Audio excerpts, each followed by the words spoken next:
मरलो में हमर पूजा करबे, हमरा सारा के निप में धूप दीप अगरबत्ती जले में, एक चिलम गाजा चढ़े में प्रतिदिन दूध के धार देबही, तब मरलो में तोरा लिए हम सहोदर भाई बहन के खड़ा रहबो। आय तोरा हम वचन दे के जाय छियो। संत शिरोमणि श्रोता बंधु ध्यान देबे, इतना शब्द कह के संत बाबा कारू के तन से प्राण निकल गए,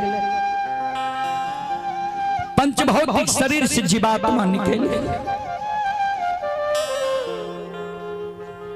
बाबूजी, समाज के लोग कारू बाबा के सरहा घाट पर ले गए, लछन मुंह में आग दल के दाह संस्कार क्रियाक्रम में भे गए। 4 दिन कारू बाबा के मरल भले, चौथे दिन से छुटका भाई लछन कारू बाबा के सारा के नीपे, धूप दीप अगरबत्ती जलावे, फूल चढ़ावे। कारू बाबा एक चिलम गांजा चढ़ावे, कहल के लछन जोरा चिलम गांजा चढ़ावे। लछन संकल्प लाल के जी जा तक कारू भैया के पूजा नहीं करबे ता तक भोजन नहीं करबे। बाबूजी ध्यान देवे, एक तो यादव वंश में कारू बाबा से बौर भाई महीनाथ जे काशी में पैर के ज्योतिष पंडित विद्वान आचार्य बनले रहा, तो महीनाथ बाबा जब पंडित की सभा में बैसे ने, तब विद्वान लोग बनगांव महिषी के ब्राह्मण बाबा का वे पंडित की सभा में हंस दूस के मार, जे यादव वंश में कहीं पंडित भेलाया है, वहां वंश में लक्षण भूत की पूजा करे लगले, सारा के पूजा करे लगले, मिट्टी की पूजा करे लगले।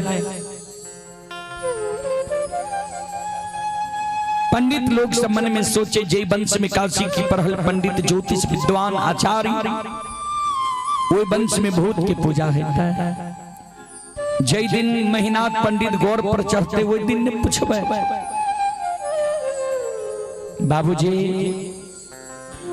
आय महीनाथ बाबा गौर पर चढ़ गए, 6 महीना कारू बाबा के मरल भले, आ बड़का भाई महीनाथ पंडित पाखर के पेड़ पर बैस के पोथी पुराण पढ़े छे, समाज के लोग के पोथी पुराण पढ़ के समझावे छे।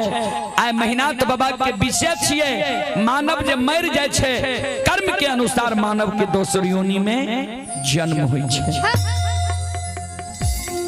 चले पुरस्कार की ओर श्रोता सज्जन वृंद, आप हैं श्रोता सज्जन वृंद, मां बहन बाबू भैया सब, ये ललित मुखिया की सुपुत्री हैं। श्रद्धालु की ओर से 51 रुपए की पुरस्कार आए हैं, और हमारे अनुज के समान हैं छोटे भाई रंजित फजियार जी, जिसके सौजन्य से यहाँ हमें बुलाया गया है। श्रद्धालु की ओर से 101 रुपए की पुरस्कार आए हैं। श्रद्धालु को बहुत बहुत धन्यवाद, लाख लाख शुक्रिया, बहुत बहुत साधुवाद।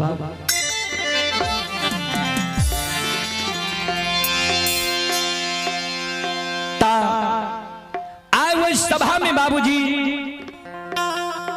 महीनाथ बाबा जी पोथी पुराण बाँचे रहे, वो सभा में आए 2-4-10 गो ब्राह्मण बाबा बैसल,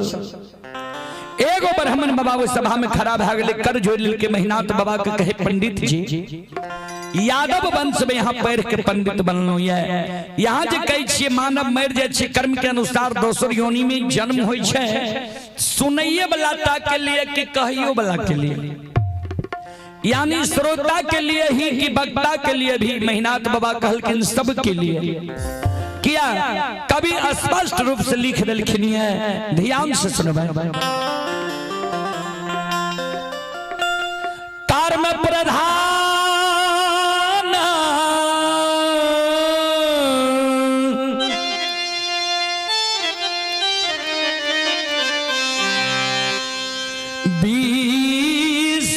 चिराखा,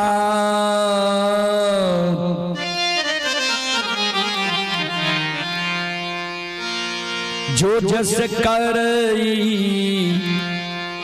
तास फल चाखा। कर्म प्रधान विश्व रचि राखा, जो जस करई तस फल चाखा। कर्म प्रधान छे, जे जेहन कर्म करे छे कर्म के अनुकूल अनुसार योनि मिले छे। महिनाथ बाबा कहल, ब्राह्मण बाबा कहलकिन महिनाथ बाबा के पंडित जी कहलिए तो ठीके, यहाँ के घर में की भा रही है यहाँ के मालूम ये। महिनाथ बाबा कहलकिन हमर घर तो ठीक ठाक है। विद्वान लोग कहलखिन ना, सुनो आज से 6 महीना पहले यहाँ के भाई कारू मर गए, नियम के विरुद्ध अछात भतीजा यहाँ भाई से आग दिले लिए। 4 दिन कारू के मरल भेलिए, चौथे दिन से यहाँ के छोटका भाई लछन कारू के सारा के नीपइए, धूप दीप अगरबत्ती जलाबइए, फूल चढ़ाबइए, दूध की ढार दइए, जहां बैसइए कारुए की चर्चा करिए। जय वंश में काशी के पढ़ल पंडित ज्योतिष विद्वान आचार्य, वो वंश में भूत की पूजा होता है। बाबूजी सभा भंग भए गेल, मोहा मोही जे कोई कथा व्यास के टोक टाक कह दै छै ने, तत्काल के लिए कथा बंद भए जाइ छै। कथा बंद भए गेलै, श्रोता बंधु अपना अपना घर गेलै। महिनाथ बाबा मन में सोचे लागले, आइ हमरा कथा में विघ्न देल गेलै, आब लागे छै लछन के समझाबै ले पड़तै। संध्या समय में लछन गाय चरा कैले, महिनाथ बाबा अपने से पहुंच गए लाठा बथान पर। लछन के बोला के बगल में बैसा लेलके, लछन के बाल के सहलावे, लछन के कहे लछन सुना, सुनै छियै तू कारू के पूजा करे छो, नाम जपै छो, सुना कारू मर गेलै, कर्म के अनुसार कारू के दोसर योनि में जन्म भए गेल हेतै। तू जे कारू के पूजा करे छो, नाम जपे छो, अच्छा नहीं होई छा। मान लिया कारू तोरा बहुत माने रह, लार प्यार दे रह, प्रेम दे रह, लेकिन कारू जिंदा नहीं छ, मार न गले। जय वंश में हम काशी के पढ़ल पंडित ज्योतिष विद्वान आचार्य छिया, वो वंश में तोरा हम भूत के पूजा नहीं करे देबा। हमर बात के लक्षण तू मानो, से लक्षण हे हो कारू वही के हो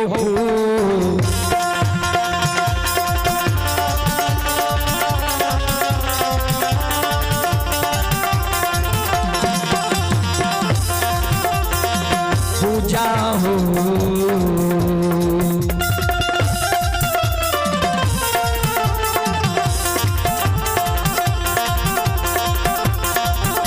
ये हो छोड़िए दे हो लछन बबुआ,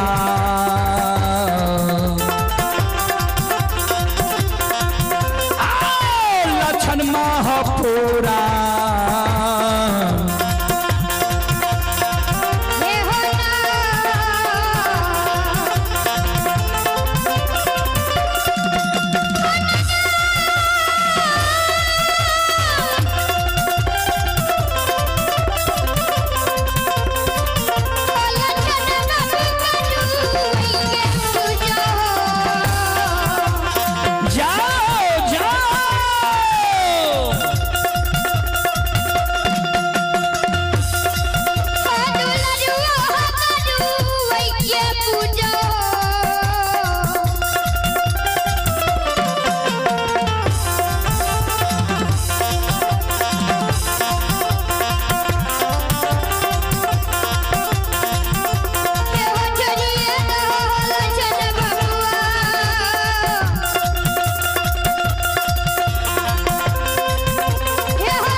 पूजा करना छोड़ दे, नाम लेना भूल जा। बाबूजी लछन मुहा मुही कुछो ने कहल के महिनाथ बाबा के जे कारू के पूजा करना छोड़बो कि नहीं, नाम लेना भूलबो कि नहीं। किया लछन के वही बात के याद छे कारू बाबा जी मरई के बेर में कह के गले रहे मरलो में पूजा कर भी तो सहोदर भाई बहन के रहबो वही बात के याद ये लछन के लछन कारू बाबा के पूजा नहीं छोड़ के महिनाथ बाबा मन में सोचे आप जे लछन कारू के पूजा नहीं छोड़ के ता पंडित लोग हमरा हंस दिस के मारे हमर बात नहीं मान लके तो आप जब क्रोध बस लछन के एक चाट मारबे दामस देबे समाज के लोग हमरा कलंक देते जे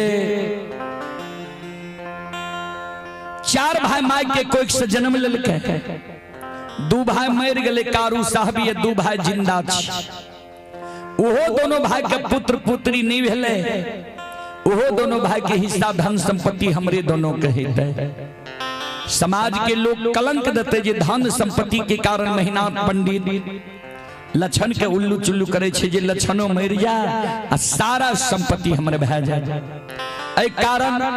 लछन के ने एक चाट मारबे नहीं दामस देबे सबसे बड़ो समाज होय छे समाज के मरर मंजन प्रमुख लोग के बुला ले छिए कहबे लछन के बुझा दियो समझा दियो जे कारू के पूजा नहीं करे नहीं कारू के नाम ले नहीं कारू के चर्चा करे आए महिनाथ बाबा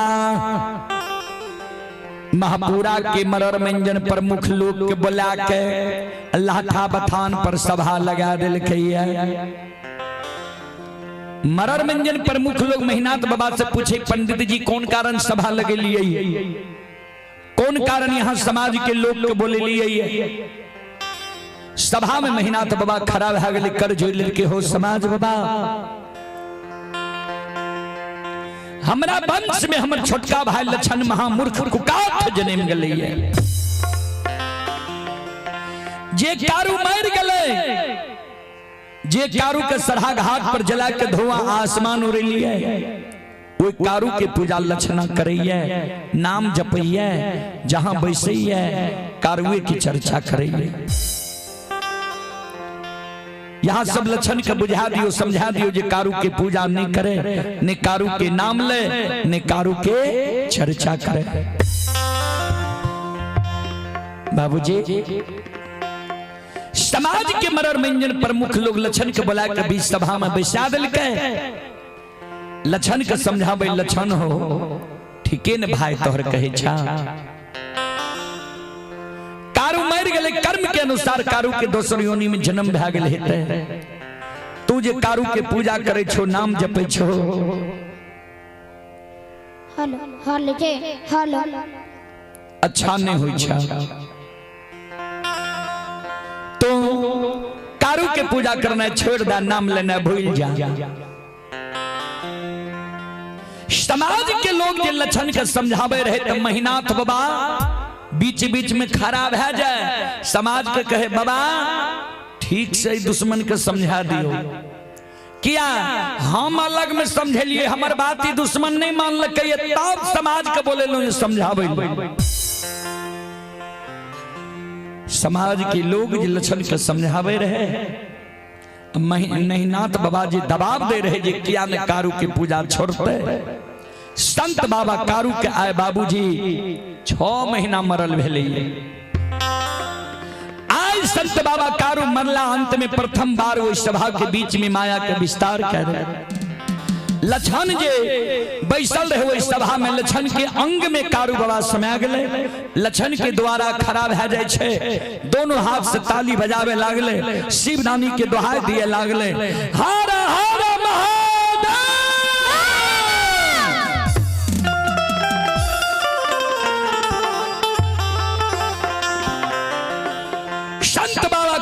प्रथम बार वो सभा के बीच में ध्यान से सुने मांगाया के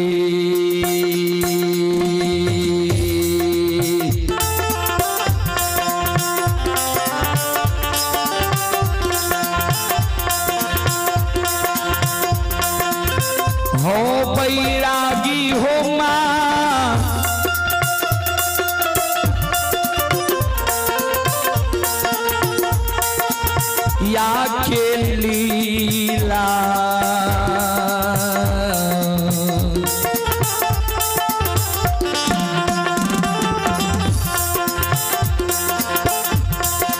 रचई छई हो